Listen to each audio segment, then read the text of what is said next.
Hi every one. So ഇന്നത്തെ ക്ലാസ്സിൽ നമ്മൾ ഡിസ്കസ് ചെയ്യാൻ പോകുന്നത് ഗ്ലൂക്കോനിയോജനസിസ് എന്നുള്ള ഒരു പാത്വേ ആണ്. ഓക്കെ, സോ ഗ്ലൂക്കോനിയോജനസിസ് എന്ന് പറയുന്നത് ആക്ച്വലി ഗ്ലൂക്കോസിന്റെ സിന്തസിസ് ആണ്. ഓക്കെ, അപ്പൊ നമ്മുടെ ബോഡിയിൽ നമുക്ക് ആവശ്യമാണ്, നമ്മുടെ എനർജിക്ക് വേണ്ടി ഗ്ലൂക്കോസ് ആവശ്യമാണ്. അപ്പൊ ഈ ഗ്ലൂക്കോനിയോജൻസിൽ നമ്മൾ നോക്കുന്നത് കാർബോഹൈഡ്രേറ്റ് അല്ലാത്ത sources, like non carbohydrate sources ആയിട്ടുള്ള ലാക്ടേറ്റ്, പൈറുവേറ്റ്, ഗ്ലിസറോൾ ഇങ്ങനെയുള്ള കോമ്പൗണ്ട്സിന് എങ്ങനെയാണ് നമ്മുടെ ബോഡിക്ക് ഗ്ലൂക്കോസ് സിന്തസൈസ് ചെയ്യാൻ പറ്റുക.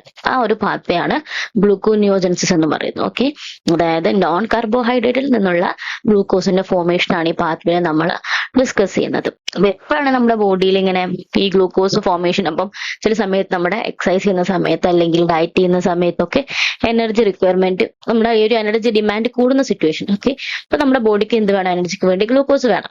സോ അപ്പം നമ്മുടെ ബോഡിയിൽ ഇപ്പൊ കാർബോഹൈഡ്രേറ്റ് ഒക്കെ ഡയറ്റ് ആൾക്കാർ, നോൺ കീറ്റോ ഡയറ്റ് ഒക്കെ ഫോളോ ചെയ്യുന്ന ആൾക്കാർക്ക് ബോഡിയിൽ കാർബോഹൈഡ്രേറ്റ് ഉണ്ടായിരിക്കില്ല. ഓക്കെ, സോ അപ്പൊ നമുക്ക് ബോഡിയിൽ മറ്റുള്ള കോമ്പോണൻറ്റ്സ് നമുക്ക് ഗ്ലൂക്കോസ് സിന്തസൈസ് ചെയ്യേണ്ട ആവശ്യകത വരും.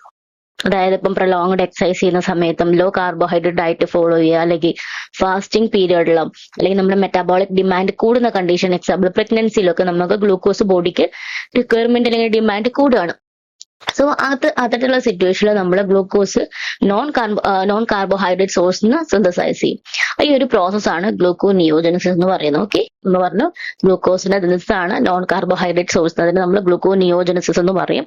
ആൻഡ് ഏത് കോമ്പൗണ്ട്സ് ആണ് എസ്പെഷ്യലി മെയിൻ ആയിട്ട് നമ്മൾ ഈ ഒരു ഗ്ലൂക്കോനിയോജനസിന് വേണ്ടി യൂസ് ചെയ്യുന്നത്? ലാക്ടേറ്റ്, അതുപോലെ പൈറുവേറ്റ്. ലാക്ടേറ്റും പൈറുവേറ്റ് ഒക്കെ നമുക്കറിയാം എന്താണ്, ഗ്ലൈക്കോളിസിസിന്റെ എൻ പ്രോഡക്റ്റ് ആണ് അല്ലെ. ഗ്ലൂക്കോസിനെ കൺവേർട്ട് ചെയ്ത് പൈറുവേറ്റ് ആക്കി മാറ്റും. ഈ പൈറുവേറ്റ് ഫർദർ നമുക്ക് ഗ്ലൂക്കോസ് ആക്കി മാറ്റാൻ വേണ്ടി പറ്റും. ഓക്കെ, സോ അത് ആക്ച്വലി ഗ്ലൈക്കോളിസിന് റിവേഴ്സൽ ഒരു സ്റ്റെപ്പ് പോലെയായിട്ട് നമുക്ക് പഠിക്കാൻ എളുപ്പമാണ്.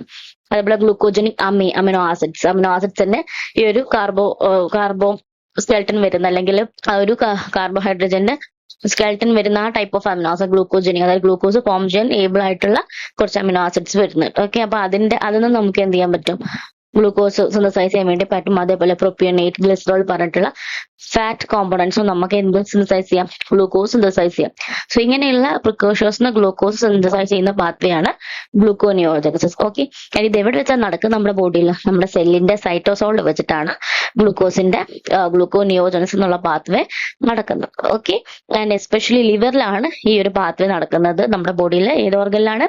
ലിവറിലാണ്. ഏകദേശം ഒരു ദിവസം 1 കിലോഗ്രാം വരെ ഗ്ലൂക്കോസ് ഈ പാത്വേ വഴി പ്രൊഡ്യൂസ് ചെയ്യുന്നുണ്ട്.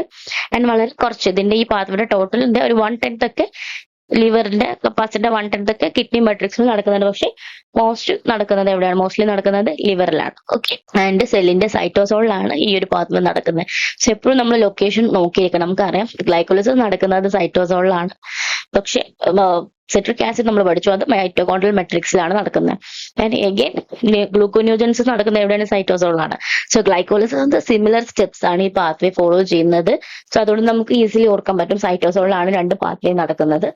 ബട്ട് സിട്രിക് ആസിഡുമായിട്ട് ഈ പാത്വേ കണക്റ്റഡ് ആണ്. കാരണം സിട്രിക് ആസിഡിലുള്ള പല ഇന്റർമീഡിയറ്റ്സും വെച്ച് നമുക്ക് പൈറുവേറ്റ് ഒക്കെ സിന്തസൈസ് ചെയ്യേണ്ട ആവശ്യമുണ്ട്. അത് ആ റിവേഴ്സൽ അവിടെ നടക്കുന്നത്. അപ്പൊ അതും കണക്റ്റഡ് ആയിട്ട് നമ്മൾ ഡിസ്കസ് ചെയ്യും. ഓക്കെ, ഇത് മെയിൻ ആയിട്ട് നടക്കുന്ന ലിവറിലാണ്. ഓൾമോസ്റ്റ് 90% നടക്കുന്ന ലിവറിലാണ്.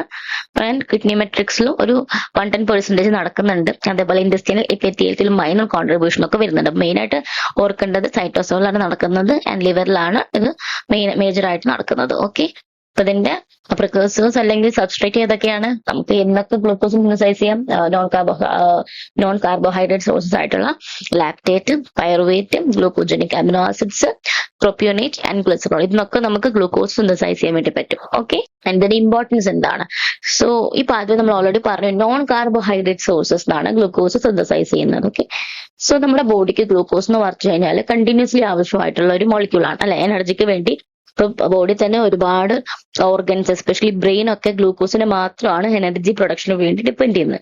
സോ അപ്പൊ നമ്മുടെ ബോഡിയിൽ ഗ്ലൂക്കോസിന്റെ ലെവൽ കുറഞ്ഞു കഴിഞ്ഞാൽ കാര്യമായിട്ട് തന്നെ അത് മറ്റുള്ള ഓർഗൻസിനെ ബാധിക്കും. സോ അപ്പൊ എപ്പോഴും നമ്മുടെ ബോഡിയിൽ ഗ്ലൂക്കോസിന്റെ ലെവൽ മെയിൻറ്റെയിൻ ചെയ്ത് കൊണ്ടുവരണം. ഇപ്പൊ ഹൈപ്പോഗ്ലൈസീമിക് അല്ലെങ്കിൽ പെട്ടെന്ന് തന്നെ നമ്മുടെ ബോഡി ഭയങ്കര വീക്ക് ആവുകയും പല രീതിയിലുള്ള ബോഡിയുടെ വർക്കിങ്ങിനൊക്കെ എൻറ്റയർലി അത് അഫക്ട് ചെയ്യും. സോ നമ്മുടെ ബോഡിയിൽ ഗ്ലൂക്കോസിന്റെ ലെവൽ മെയിൻറ്റെയിൻ ചെയ്യണം. ആൻഡ് ഈവൻ നോൺ കാർബോഹൈഡ്രേറ്റ് സോഴ്സിനാണ്, അതായത് ഇപ്പം കാർബോഹൈഡ്രേറ്റ് നമ്മൾ എടുത്തിട്ടില്ല എന്നുണ്ടെങ്കിൽ ഗ്ലൂക്കോസ് ലെവൽ ബോഡിയിൽ മെയിൻറ്റെയിൻ ചെയ്യണം. സോ അത്തരത്തിലുള്ള കേസിൽ നമുക്ക് ഈ ഒരു പാത്വേ ഇമ്പോർട്ടന്റ് ആയിട്ട് വരുന്നത്. ഓക്കെ. അപ്പൊ നമുക്കറിയാം ബ്രെയിൻ, അതേപോലെ central nervous system, erythrocytes, RBC, testis, kidney especially medulla, ഇതൊക്കെ ഗ്ലൂക്കോസിനെയാണ് അതിന്റെ കണ്ടിന്യൂസ് എനർജി സപ്ലൈക്ക് വേണ്ടി ഡിപ്പെൻഡ് ചെയ്യുന്നത്. ഓക്കെ. നമ്മുടെ ഹ്യൂമൻ ബ്രെയിനിന്റെ കേസ് എടുത്ത് നോക്കുകയാണെങ്കിൽ ഓൾമോസ്റ്റ് ഒരു ദിവസം 120 ഗ്രാമോളം ഗ്ലൂക്കോസ് നമ്മുടെ ബ്രെയിനിന് ആവശ്യമുണ്ട്. ഓക്കെ. അപ്പൊ അത്രയും ക്വാണ്ടിറ്റി ഗ്ലൂക്കോസ് നമ്മുടെ ബ്രെയിനിന് ആവശ്യമുണ്ട്. അപ്പൊ അത് മെയിൻറ്റെയിൻ ചെയ്യാൻ വേണ്ടിയിട്ടാണ് നമ്മൾ ഗ്ലൂക്കോനിയോജൻസസ് വഴി അല്ലെങ്കിൽ നോൺ കാർബോഹൈഡ്രേറ്റ് സോഴ്സിനെങ്കിൽ ഗ്ലൂക്കോസ് നമ്മുടെ ബോഡിയിൽ സിന്തസൈസ് ചെയ്ത് വെക്കുന്നത്. ഓക്കെ. അതേപോലെ തന്നെ നമ്മുടെ ബോഡിക്ക് ടോട്ടൽ വേണ്ടത് 160 ഗ്രാം ആണ്, പക്ഷെ അതിന്റെ ഓൾമോസ്റ്റ് 120 ഗ്രാമോളം ബ്രെയിനിന് ആവശ്യമാണ്. ഓക്കെ. അപ്പൊ അതുകൊണ്ട് തന്നെ വളരെ ഇമ്പോർട്ടന്റ് ആണ് ബ്രെയിനിന്റെ പ്രോപ്പർ വർക്കിങ്ങിന് ഗ്ലൂക്കോസ് ലെവൽ വളരെ ഇമ്പോർട്ടന്റ് ആണ്. അതുകൊണ്ട് തന്നെ ഈ പാത്ത് വേയും ഇമ്പോർട്ടന്റ് ആണെന്നാണ് പറഞ്ഞത്. അപ്പൊ നമ്മൾ ഇതിന്റെ സിഗ്നിഫിക്കൻസ് ചോദിച്ചിട്ടുണ്ട്. അപ്പൊ ഈ സിഗ്നിഫിക്കൻസിൽ ഇമ്പോർട്ടൻസ് തന്നെയാണ് എഴുതേണ്ടത്. ഓക്കെ. പാത്ത് വേയും സിഗ്നിഫിക്കൻസും ആണ് സിലബസിൽ മെൻഷൻ ചെയ്തിട്ടുള്ളത്. സോ സിഗ്നിഫിക്കൻസ് ഈ ഒരു ഇമ്പോർട്ടൻസ് തന്നെയാണ് മെയിൻ ആയിട്ട് വരുന്നത്.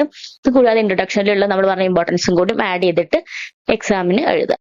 അതേപോലെ തന്നെ ഇപ്പം സ്കെൽറ്റൽ മസിൽസിലോട്ടും നമുക്കറിയാം സ്കെൽറ്റൽ മസിൽസിൽ ഇപ്പം നമ്മൾ ഹെവി ആയിട്ടുള്ള എക്സസൈസും മറ്റുള്ള കാര്യങ്ങളൊക്കെ ചെയ്യുന്ന സമയത്ത് ഇപ്പൊ അതായത് ഓക്സിജന്റെ റിക്വയർമെന്റ് അല്ലെങ്കിൽ ഓക്സിജൻ ഡെഫിഷ്യൻസി ഉള്ള സമയത്ത് അനറോബിക് കണ്ടീഷനിലും സ്കെൽറ്റൽ മസിൽസിനൊക്കെ എനർജി ആവശ്യമാണ് അല്ലെ. സോ അപ്പം ഈ ഗ്ലൂക്കോസ് ആണ് എനർജി പ്രൊവൈഡ് ചെയ്യുന്നത് സ്കെൽറ്റൽ മസിൽസിലോട്ട്. ഓക്സിജന്റെ അഭാവത്തിലും ഗ്ലൂക്കോസ് പ്രൊവൈഡ് ചെയ്യുന്ന ഗ്ലൂക്കോസ് അത്യാവശ്യമാണ്. സോ അതുകൊണ്ട് അപ്പൊ ഈ ഗ്ലൂക്കോനിയോജൻസ് വഴി നമ്മൾ ഗ്ലൂക്കോസ് നമ്മുടെ നോർമൽ സ്കെൽറ്റൽ മസിൽസിന്റെ ഫംഗ്ഷനും നമുക്ക് ആവശ്യമാണ്. ഓക്കെ. അതേപോലെ തന്നെ ഫാസ്റ്റിംഗ് നമ്മൾ കുറച്ച് ദിവസം ഫാസ്റ്റ് ചെയ്യുന്ന സമയത്ത് നമ്മുടെ ബോഡിയുടെ ബേസിൽ റിക്വയർമെന്റ് ഗ്ലൂക്കോസ് ആവശ്യമാണ്. ഓക്കെ. അപ്പൊ അത് മെയിൻറ്റെയിൻ ചെയ്യാനും ഈ ഒരു പാത്വേ ഹെൽപ്ഫുൾ ആണ്. അതേപോലെ തന്നെ സിട്രിക് ആസിഡ് സൈക്കിളിന്റെ ഇന്റർമീഡിയറ്റ്സ് മെയിൻറ്റെയിൻ ചെയ്യണം. എന്നാലും സിട്രിക് ആസിഡ് സൈക്കിൾ ഫോളോ ചെയ്യുള്ളൂ. അതായത് അപ്പൊ അതിന് വേണ്ടിയിട്ടും എന്താവശ്യമാണ് ഗ്ലൂക്കോസ് ആണ്. അപ്പൊ ഗ്ലൂക്കോസ് ഓവറോൾ എല്ലാത്തിനും നമ്മുടെ ബോഡിയിൽ എനർജി റിക്വയർമെന്റ് എസ്പെഷ്യലി ബ്രെയിൻ, അതേപോലെ സ്കെൽറ്റൽ മസിൽസ്, അത് അനറോബിക് കണ്ടീഷനിലാണെങ്കിലും സ്കെൽറ്റൽ മസിൽസിന് വർക്ക് ചെയ്യണ്ടേ. സോ അതിനും ഗ്ലൂക്കോസ് ആണ് എനർജി പ്രൊവൈഡ് ചെയ്യുന്ന ഓൺലി സോഴ്സ് എന്ന് പറയുന്നത്. അതേപോലെ തന്നെ ഫാസ്റ്റിംഗ് പീരീഡിലും നമ്മുടെ നോർമൽ ബോഡി ബേസൽ റിക്വയർമെന്റിനും എന്ത് വേണം, ഗ്ലൂക്കോസ് വേണം. അതേപോലെ തന്നെ സിട്രിക് ആസിഡ് സൈക്കിൾ മെയിൻറ്റെയിൻ ചെയ്യാൻ വേണ്ടിയിട്ട് എന്ത് വേണം, ഗ്ലൂക്കോസ് വേണം. ആൻഡ് ഓവറോൾ നമ്മുടെ ഹ്യൂമൻസിന്റെയും മറ്റുള്ള എനിമൽസിന്റെയും സർവൈവലിൽ നമുക്ക് ഓക്സിജൻ റിക്വയർഡ് ആണ്, ഗ്ലൂക്കോസ് റിക്വയർഡ് ആണ്. അപ്പൊ ഈ ഗ്ലൂക്കോസിന്റെ ലെവൽ മെയിൻറ്റെയിൻ ചെയ്യാൻ വേണ്ടിയിട്ടാണ് ഗ്ലൂക്കോനിയോജൻസ് എന്നുള്ള പാത്വേ നടക്കുന്നത്. ഓക്കെ. അതായത് ബോഡിയിലെ കാർബോഹൈഡ്രേറ്റിന്റെ ഡെഫിഷ്യൻസി ഈ ഉള്ള സമയത്തും, അതായത് നമുക്ക് ഇപ്പൊ നോർമലി നമ്മൾ ഗ്ലൂക്കോസ് ബോഡിയിൽ സിന്തസൈസ് ചെയ്യുന്നത് എവിടെ നിന്നാണ്, കാർബോഹൈഡ്രേറ്റിനാണ്. പക്ഷെ കാർബോഹൈഡ്രേറ്റ് നമ്മുടെ ബോഡിയിൽ അവൈലബിൾ അല്ല. അപ്പോൾ പക്ഷെ നമുക്ക് ഗ്ലൂക്കോസിന്റെ ലെവൽ മെയിൻറ്റെയിൻ ചെയ്യണം. സോ അതിനാണ് നമ്മൾ ഈ ഒരു പാത്വേ ഡിപ്പെൻഡ് ചെയ്യുന്നത്. ഓക്കെ. അതേപോലെ തന്നെ നമ്മുടെ ബോഡിയിൽ ഇപ്പൊ ഗ്ലൈക്കോളിസിന്റെ ഒക്കെ ഭാഗമായിട്ട് ലാക്ടേറ്റ് ഒക്കെ അക്കുമുലേറ്റ് ചെയ്യും അല്ലെ. അപ്പൊ ഈ ലാക്ടേറ്റും അതേപോലെ പൈറുവേറ്റ് ഒക്കെ ബോഡിയിൽ അക്കുമുലേറ്റ് ചെയ്ത് കഴിഞ്ഞാൽ ബോഡിക്ക് അത് പല രീതിയിലുള്ള ഡാമേജസ് ഉണ്ടാക്കും. സോ ഇങ്ങനെയുള്ള ഈ ഒരു എൻ പ്രൊഡക്റ്റ്, അതായത് പൈറുവേറ്റ്, ലാക്ടേറ്റ് പോലുള്ള എൻ പ്രൊഡക്റ്റിനെ നമ്മുടെ ബോഡിയിൽ നിന്ന് അല്ലെങ്കിൽ നമ്മുടെ ബ്ലഡിൽ നിന്ന് എലിമിനേറ്റ് ചെയ്ത് അല്ലെങ്കിൽ റിമൂവ് ചെയ്ത് കളയണം. സോ അപ്പൊ ഈ പാത്വേ വഴി നമുക്ക് ഇതേപോലെയുള്ള മറ്റുള്ള ഇന്റർമീഡിയറ്റ്സിനെ ഒക്കെ നമുക്ക് ക്ലിയർ ചെയ്യാൻ വേണ്ടി പറ്റും ബ്ലഡിൽ നിന്ന്. ഓക്കെ. അപ്പം നമ്മുടെ ബോഡിയിൽ മറ്റുള്ള പാത്വേയുടെ ഭാഗമായിട്ട് ഫോം ചെയ്തിട്ടുള്ള ലാക്ടേറ്റ്, ഗ്ലിസറോൾ, പ്രൊപ്യൂനേറ്റ് പറഞ്ഞിട്ടുള്ള ഇന്റർമീഡിയറ്റ്സിനെ അല്ലെങ്കിൽ എൻ പ്രോഡക്ട്സിനൊക്കെ നമുക്ക് ബ്ലഡിൽ നിന്ന് റിമൂവ് ചെയ്യാനും ഈ ഒരു പാത്വേ ഇമ്പോർട്ടന്റ് ആണ്. ഓക്കെ.